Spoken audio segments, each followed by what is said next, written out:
Hello friends, welcome to Sunwin kitchen. இன்றைக்கி நம்ம கிச்சனில் விநாயகர் சதுர்த்தி ஸ்பெஷலாக கொழுக்கட்டை ரெசிபி தான் பார்க்க போகிறோம்.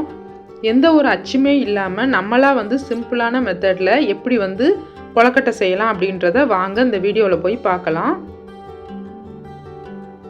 ஒரு கடாயை சூடு பண்ணி அதில் 1 டீஸ்பூன் அளவுக்கு நெய் சேர்த்துக்கோங்க. இப்போ நெய் நல்லா சூடாகட்டும். நெய் நல்லா சூடானதுக்கப்புறம் 1 கப் அளவுக்கு துருவின தேங்காய் சேர்த்துக்கோங்க. இந்த தேங்காய் நல்லா கோல்டன் ப்ரௌன் ஆகிற அளவுக்கு நல்லா வறுத்துக்கலாம். ஒரு 5 நிமிஷம் நீங்கள் நல்லா வறுக்கணும். லோ ஃப்ளேமில் வச்சு நல்லா வறுத்து எடுத்துக்கோங்க. தேங்காய் இந்த மாதிரி நீங்கள் வறுத்து சேர்க்கறதுனால கொழுக்கட்டை நல்ல டேஸ்ட்டாக இருக்கும். இப்போ பாருங்கள், தேங்காய் நல்லா வறுபட்டுருச்சு. இதில் நம்ம 1 கப் அளவுக்கு சர்க்கரை சேர்க்கணும். நான் நாட்டு சர்க்கரை சேர்த்துருக்கேன். நீங்கள் வெல்லம் சேர்க்கனாலும் சேர்த்துக்கலாம். எந்த கப்பால் தேங்காய் அளந்தமோ அதே கப்பால் வெல்லமும் அளந்துக்கோங்க. 1 கப் தேங்காய்க்கு 1 கப் வெல்லம் கரெக்டாக இருக்கும். இப்போ இதை நல்லா மிக்ஸ் பண்ணிங்க அப்படின்னா நல்லா லைட்டாக தண்ணி விட்டு வரும். அதுக்கப்புறம் நல்லா கெட்டியாகிற அளவுக்கு இதை நல்லா கிளறி விட்டுக்கிட்டே இருங்க. இப்போ கெட்டி ஆயிடுச்சு. இப்போ நம்ம இந்த ஸ்டேஜில் ஸ்டவ்வை ஆஃப் பண்ணிடலாம். ஆஃப் பண்ணிவிட்டு இதில் வாசனைக்காண்டி ஒரு 4 ஏலக்காய் சேர்த்துக்கோங்க. லைட்டாக தட்டி சேர்த்துருக்கேன். நீங்கள் பவுட்ரு இருந்தால் சேர்த்துக்கோங்க. இதை நல்லா மிக்ஸ் பண்ணிவிட்டு இதை நல்லா ஆற வச்சுருங்க. இப்போ கொழுக்கட்டைக்கு மாவு பிடிக்கலாம். நான் 1.5 கப் அளவுக்கு மாவு எடுத்திருக்கேன். எந்த கப்பால் எடுக்கிறோமோ அதே தான் எல்லாம் எடுக்கணும். இதுக்கு தேவையானது கொஞ்சோண்டு உப்பு சேர்த்துக்கோங்க. இதை நல்லா மிக்ஸ் பண்ணி விட்டுட்டு சுடு தண்ணியில் 1.5 கப்பு சேர்த்துக்கோங்க. கரெக்டாக நம்ம 1.5 கப் மாவுக்கு 1.5 கப்பு தண்ணி கரெக்டாக இருக்கும். நான் இப்போ 1 கப் சேர்த்து நல்லா மிக்ஸ் பண்ணியிருக்கேன். அதுக்கப்புறம் 1/2 கப் சேர்த்துக்கிறேன்.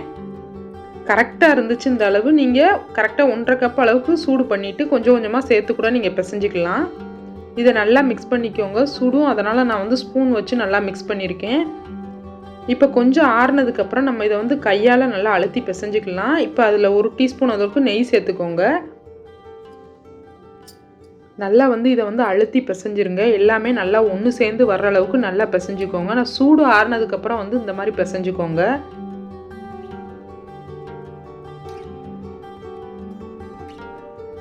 கொழுக்கட்டைக்குள்ள மேல் மாவு இப்போ ரெடி ஆயிடுச்சு. நல்லா சாஃப்டாக அந்த மாதிரி பிசைஞ்சு வச்சாச்சு. பிசைஞ்ச மாவில் ஒரு சின்ன உருண்டையாக எடுத்து அதை நல்லா உருட்டிக்கோங்க. உருட்டிட்டு இதை லைட்டாக கையில் வச்சு அழுத்திட்டு இன்னும் சேஃபில் நல்லா அழுத்தி இந்த மாதிரி பண்ணிக்கோங்க. இப்போ நம்ம ரெடி பண்ணி வச்சுருக்க அந்த ஸ்வீட்டை இந்த கொழுக்கட்டைக்குள்ளே வைக்கணும். வச்சு இதை நல்லா வெளியில் வராத அளவுக்கு நல்லா க்ளோஸ் பண்ணிக்கோங்க. பாருங்கள், இந்த மாதிரி பண்ணி நீங்கள் மேலே இந்த மாதிரி லைட்டாக சேப் பண்ணி கொண்டு வந்துட்டீங்க அப்படின்னா நல்லா அச்சில் இருக்க மாதிரி அதே சேஃபுக்கு உங்களுக்கு கிடச்சிரும். நல்லா அழுத்திக்கோங்க. அந்த ஸ்டஃபிங் எதுவுமே வெளியில் வராத அளவுக்கு நல்லா இந்த மாதிரி அழுத்திக்கோங்க.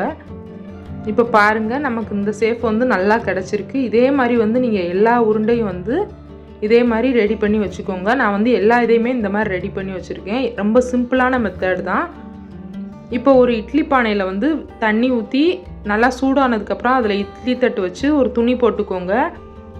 இதில் நம்ம இப்போ ரெடி பண்ணி வச்சுருக்க கொழுக்கட்டையை ஒன்று ஒன்றா உள்ளே சேர்த்துக்கோங்க.